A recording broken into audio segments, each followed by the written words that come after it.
So yun, what's up mga kois? Welcome back sa ating YouTube channel. Ngayon lang tayo nag-DIY kasi may nangyari sa akin. So ito na mga kois, mag-i-install tayo sa Sniper 155 ng kuya ko. So yung cream white na XRM. So nabili na yun mga kois, nabenta na namin. So ito na yung Sniper 155 blue. So mag-upgrade tayo mga kois ng radiator. Yung MBR1 na radiator pang Sniper 155. Yan. Ito yung forma niya. Ito yung forma niya mga kois. So lalagay natin sa Sniper 155 at meron na din siyang isang tornilyo at lock, then dalawang washer. So may kasama na siya nito mga kois. So yun, baklasin lang natin yung cover niya. So ipapakita ko sa inyo yung mga tatanggalin natin na mga lock para matanggal itong side fairings, para mas maganda yung paglagay natin ng radiator cover. So ito yung tatanggalin natin. 1, 2, 3, 4. Tapos dito sa side 5, 6. So 6 yung tatanggalin natin na tornilyo.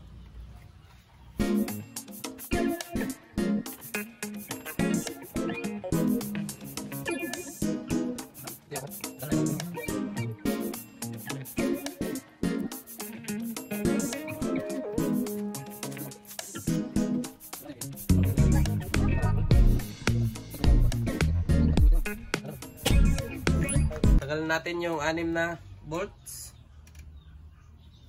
Tanggalin natin yung side cover. So meron daw 3 lock dito.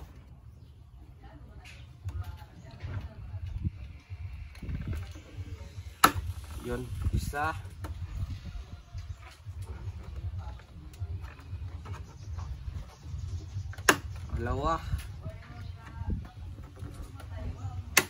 3. Yun, dahan-dahan lang mga kois para pulido yung paggawa natin o yung pagtanggal.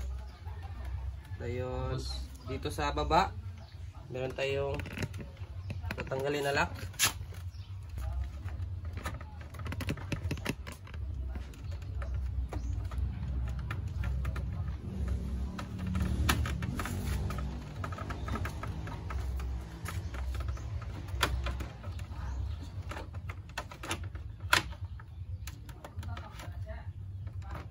Yan, tanggal natin yung cover, side cover.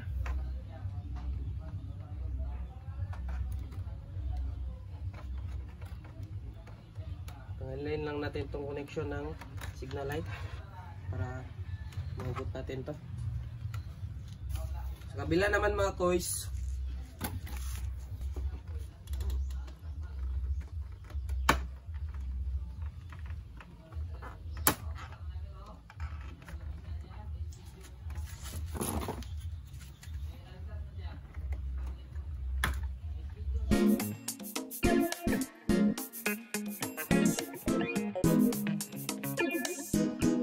okay na mga kois. Tatanggal na natin yung side bearings and ready na natin ilagay yung radiator cover na MBR1.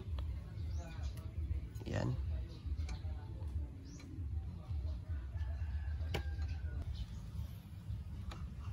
Yan, lagay na natin. Install na natin tong radiator cover.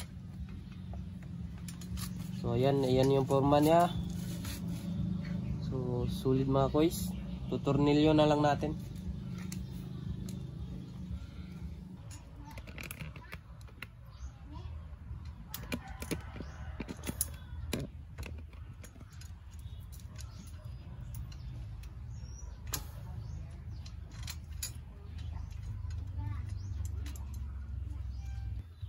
So mamaya na natin higpitan itong sa ibabaw mga kois. Itong nasa ilalim ay papalitan natin ng mas mataas na tornilyo para sure na lock itong sa ilalim na cover.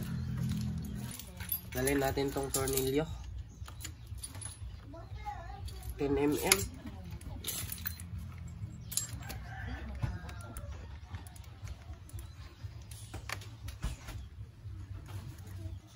So ito na yung ilalagay natin mga koys, tornilyo.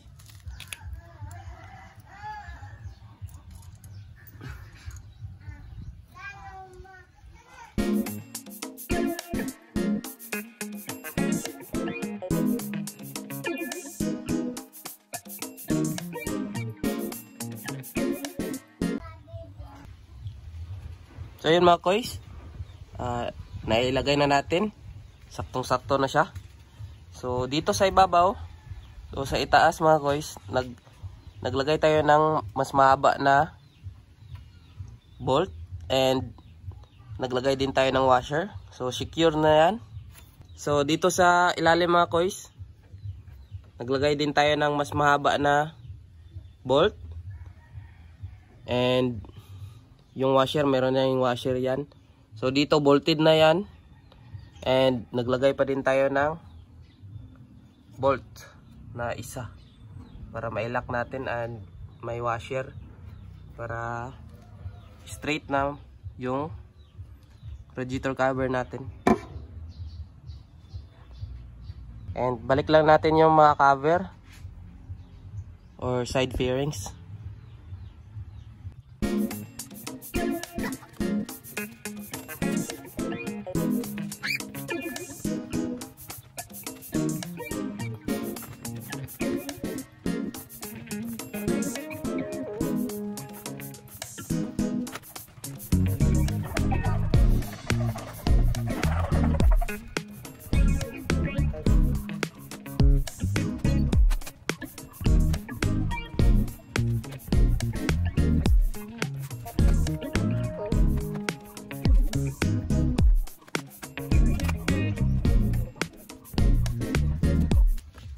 Tapos na natin, nailagay yung mga fairings mga koys.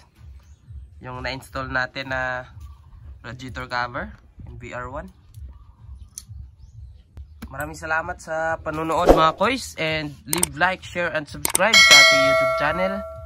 Hit that notification bell. And yun mga koys, ride safe. God bless.